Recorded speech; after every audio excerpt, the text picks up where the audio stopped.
নমস্কার বন্ধুরা, আজকে এক নতুন ভিডিও নিয়ে চলে এসেছি আপনাদের কাছে। আজকে আমি লাউহাটি থেকে নিজের বাসেই আজকে উঠে পড়েছিলাম। তো বাস এখন লাউহাটি থেকে হাড়োয়ার দিকে যাচ্ছে। আর যে ড্রাইভার গাড়ি চালাচ্ছে তার নাম নন্দ। তো নন্দ আমাদের গাড়ি বহুত দিন থেকেই চালাচ্ছে, আর গাড়িও আজকে দেখছি প্রচণ্ড জোরে চালাচ্ছে। তো আমি ওকে বললাম গাড়ি ঠান্ডা মাথায় আস্তে আস্তে চালাতে, কারণ ও যেভাবে বাম্পারগুলো পার করছে, রাস্তায় যদি গাড্ডা থাকে তো কিভাবে পার করবে আপনারা বন্ধুরা বুঝতেই পারছেন। তো গাড়ি এতে প্রচণ্ড পরিমাণে বডির কাজ বাড়ায়। তো ওকে এই নিয়ে আমি খুবই বকাবকি করি। আর গাড়ি জোরে চালিয়ে যদি ব্রেকও তাড়াতাড়ি করে, সঙ্গে ব্রেক টায়ার সবই যায়, সবই তাড়াতাড়ি নষ্ট হয়ে যায়। তো এই কারণে ওকে গাড়ি একটু ধরে চালাতে বলি।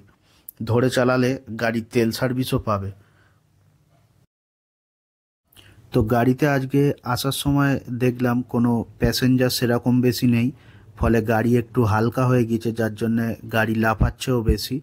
তো ও আবার টাইমের ভেতরে হাড়োয়াতে ঢুকে খাওয়া দাওয়া করবে, ওই জন্য একটু গাড়িটা তাড়াতাড়ি করে নিয়ে যাওয়ার চেষ্টা করছে হাড়োয়ায়। হাড়োয়ায় গিয়ে 10-15 মিনিট টাইম চলে যাবে খাওয়া দাওয়া করতে। আর মিনিট 5-7 একটু রেস্ট নিয়ে আবার বেরিয়ে পড়বে ডানকুনির উদ্দেশ্যে, কারণ গাড়ি সবে অ্যাক্টিভ করে হাড়োয়াতে ঢুকছে। আবার হাড়োয়া থেকে ডানকুনিতে যাবে, ডানকুনি থেকে ফির আবার হাড়োয়াতে আসবে।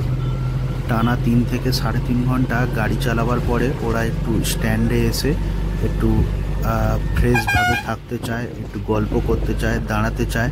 তারপরে গাড়িতে আবার ডিউটি করতে শুরু করে, কারণ গাড়ির স্টিয়ারিং ধরলে হাড়োয়া থেকে ডানকুনি যেতে প্রায় 3 ঘন্টা সময় চলে যায়।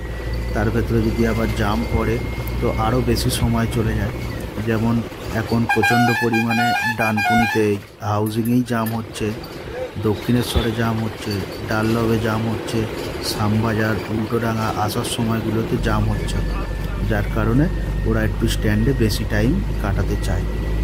তো আজ আসি বন্ধুরা, আবার দেখা হবে পরের ভিডিওতে। নতুন আর এক ভিডিও নিয়ে আসবো। তো আমার ভিডিওটা ভালো লেগে থাকলে লাইক এবং কমেন্ট করবেন, আর চ্যানেলটাকে সাবস্ক্রাইব করে দেবেন। তাহলে আমি আরও উৎসাহ পাবো, আর নতুন নতুন আরও গাড়ির বিষয়ে ভিডিও নিয়ে চলে আসবো। আর যারা নতুন বাস নামাতে ইচ্ছুক তারা আমার ব্লগ ভালোভাবে দেখতে পারে, কারণ বাসের অনেক ছোট ছোট তথ্য আমি ভিডিওর মাধ্যমে দিয়ে যাব আমার এই 10 বছরের এক্সপিরিয়েন্স। ধন্যবাদ বন্ধুরা।